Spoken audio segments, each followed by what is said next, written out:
Hello, hello. Michelle Perda here, life and marriage coach for moms. Thank you so much for tuning in, and I'm glad to have you here. In this video, I'm going to be sharing with you what comes up time and time again with my private clients. And it's the one reason why you feel resentful. Here we go. It's super easy to get to the place of resentment, especially when you're tired, especially when things seem hectic in life, and you just feel like you're responsible for everything. You're in a million places doing a million things, and it just kind of feels like you're doing it alone. And maybe you start to feel resentful towards your husband. Maybe you're like, how come you can't be the one to do these things? Or how come you're not offering? Or, whatever it is. How come you get to do those things and I cannot? Very, very normal feelings. I experience this as well from time to time. Thankfully, a lot less than before. And I'm going to explain why, explain how you can also start to feel resentful less often. And when you do start feeling resentful, know exactly what you need to do to address that so that you can stop feeling resentful, because having that feeling in your marriage is not a good feeling. It doesn't encourage you to show up for your marriage. It doesn't encourage you to build those bridges and to nurture it. And so today I'm going to share with you what that one reason is and what you can do to address it, and how you can work your way through it. Okay? So if you feel resentful in your marriage, it always comes down to connection. And before you're like, okay, duh, there's more to it. I don't just mean connection with your husband. I also mean connection to yourself. Mm-hmm. Your relationship with yourself actually dictates how all other relationships in your life go, especially your marriage. Okay? Now, if we take the example of you as a mom, I want you to imagine on your worst day, where maybe you've had like 2 hours of sleep, which was kind of how I feel like yesterday was for me. 2 hours of sleep. And your kids wake up and you have to show up for them because, I mean, that's the job you signed up for, right? You got no patience. You have no compassion. You're tired as F, and you just don't have very much to give, right?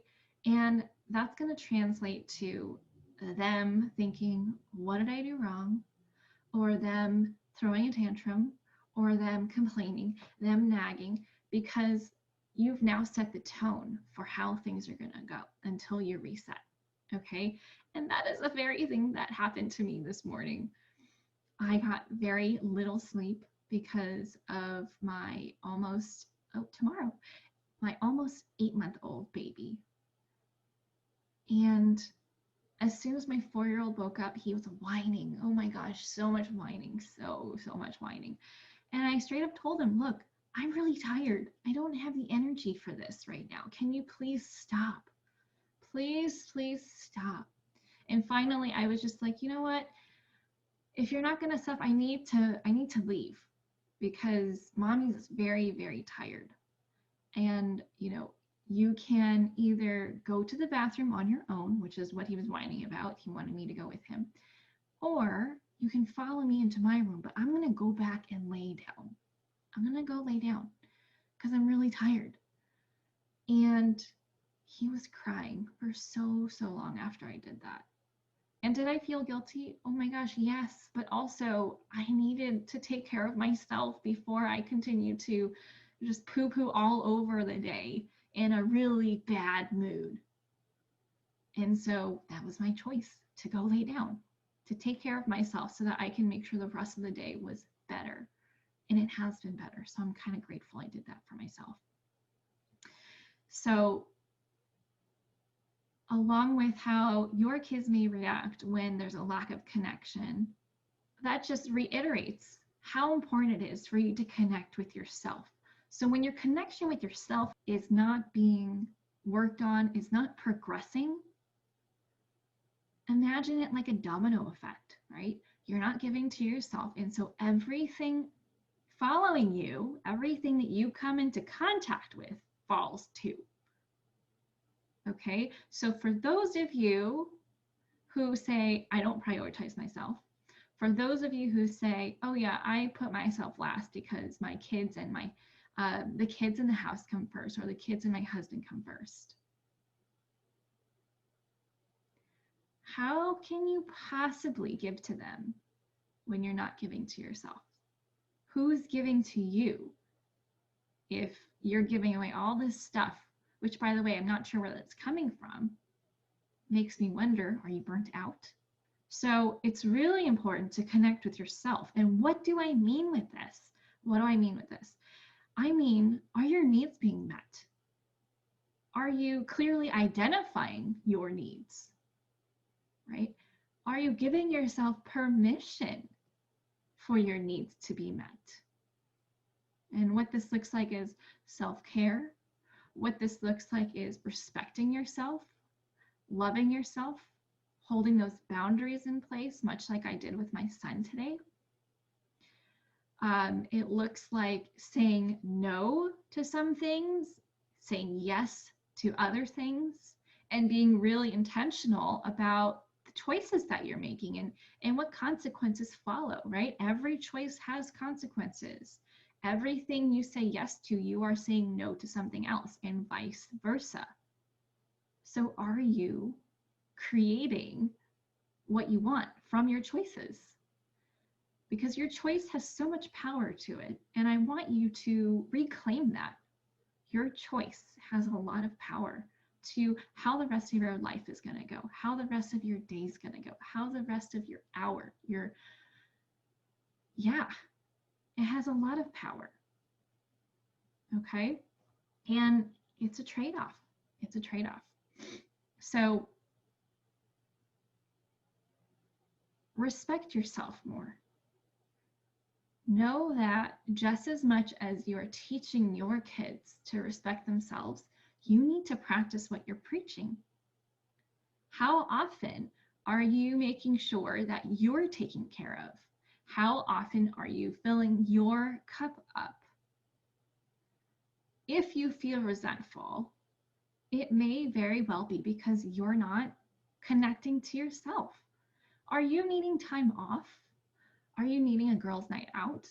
Are you needing some time alone, even if you're still in the house? Don't feel guilty for taking the time to think about what you need and giving it to yourself, whether it's just deciding or whether it's asking for support from your kids if they're old enough or your husband.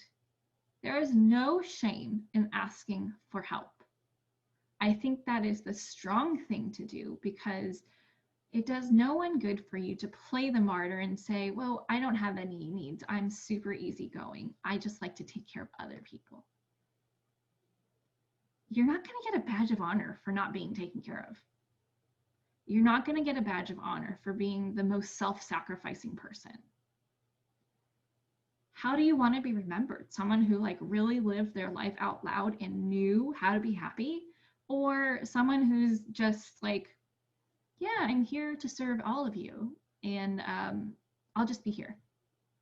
Don't worry about me. I don't need anything. I'm good. There's no badge of honor that you're going to get. There's no trophy at the end of life where you get. And how sad would it be if at the end of your life you regret not making the choices that you wanted to make to create the life that you wanted, right?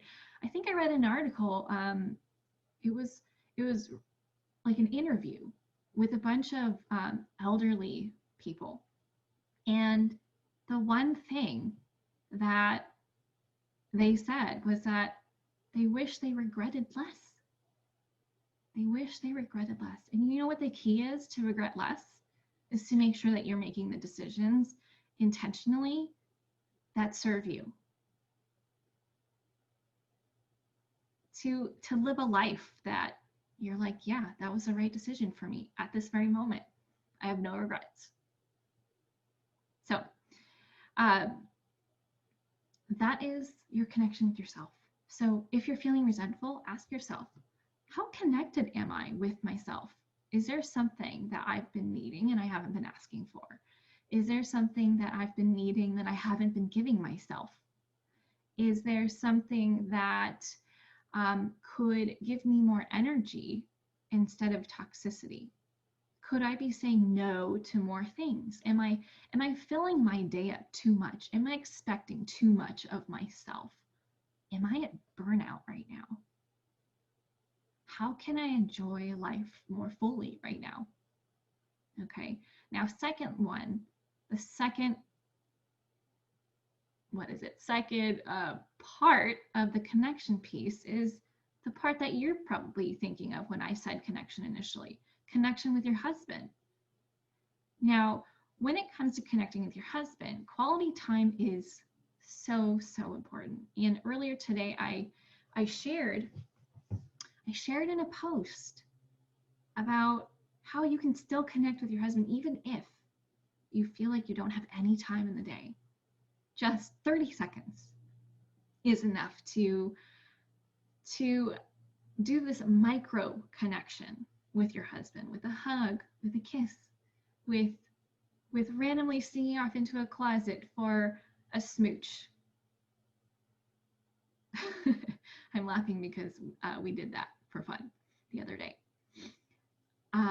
while the kids ran around and they didn't even notice we were gone. But it was fun. It was light. It almost felt like we were young again. I mean, I'm still young, but younger, right? When we were more carefree, when there was less responsibility. And so if you think you don't have time and you think you don't have energy, I invite you to challenge that. I'm sure you can find 30 seconds in your day to carve out to nurture your marriage. I'm sure you can find 5 minutes, 15 minutes, 30 minutes. Even if it's not every single day, as long as it's often, at least on a weekly basis, that's going to help. When you feel connected to your husband, the resentment, it takes much longer to build up, or it doesn't build up at all. Because when you feel connected to your husband, you are more willing to have those hard conversations with him, to say, hey, I need help right now. Or, hey, when this happened, it didn't sit right with me. Can we talk about it? Or, hey, what did you mean by that? I noticed these thoughts coming up for me when I heard that. Okay? The connection piece with your husband is the very foundation of your relationship. And when your foundation is rocky, that's when the ugly arguments come out, right? So it starts with the connection. If that's good and you connect regularly, then the communication is good. If the foundation's bad and you don't connect regularly, then the communication is doomed, right? Because you have nothing to lean on. The connection is like the thing that you lean on, the positive opportunities that you have together, the positive experiences that you get to add to your love bank. And if you're not continuously depositing and you're just taking away, and you're going into debt, that's not good. That's when your arguments turn really ugly. That's when you kind of forget about the love that you have between you two. That's when you forget what you love about him. And you're quick to demonize him and see him as your enemy instead of your partner, who is also, just like you, flawed and makes mistakes and has baggage. Okay, so all of this works hand in hand, and they're all very important. And I want to urge you to make time to connect. So ask yourself, is it me that I need to connect with? Is it me that I am really needing right now to do something different? Or is it in my marriage? Do I need to connect more in my marriage so that I can have more compassion when I communicate with him? so that I can still remember what I'm grateful for, right? Having that practice of gratitude, like what are you grateful for when it comes to your husband? And having that also be in the forefront in addition to what you're frustrated with. Because if you only have the negative in mind, then it's easy to just forget about all the good that's in your marriage as well. But that's not always the full picture. And that's really hard to keep that in mind when it's few and far between, when the positive experiences are not continuously refilling, continuously being deposited into your love bank. And when we're angry, when we're emotional, we're not always rational. I'd argue to say that we're hardly ever rational, depending on the level of anger. And you're just going to pull from anything that gives you a reason to continue to be mad, unless you have this strong practice of connecting with him regularly and having that practice of gratitude of what you're grateful for when it comes to your marriage. That's what's going to invite more compassion. That's what's going to invite more partnership. That's what's going to remind you of your commitment to your marriage. So if you're feeling resentful, ask yourself, am I needing to connect more to myself, or am I needing to connect with my husband? And what's the best thing right now that I can do to both A, acknowledge and address the resentment, but also B, what do I want to come out of this? What is a potential solution that I am needing in order for this resentment to be resolved, right? Not to be forgotten, but to be resolved. And yourself, your marriage. Ask yourself which of the two you are desperately needing to connect back into. Okay? I'm out of here. Bye.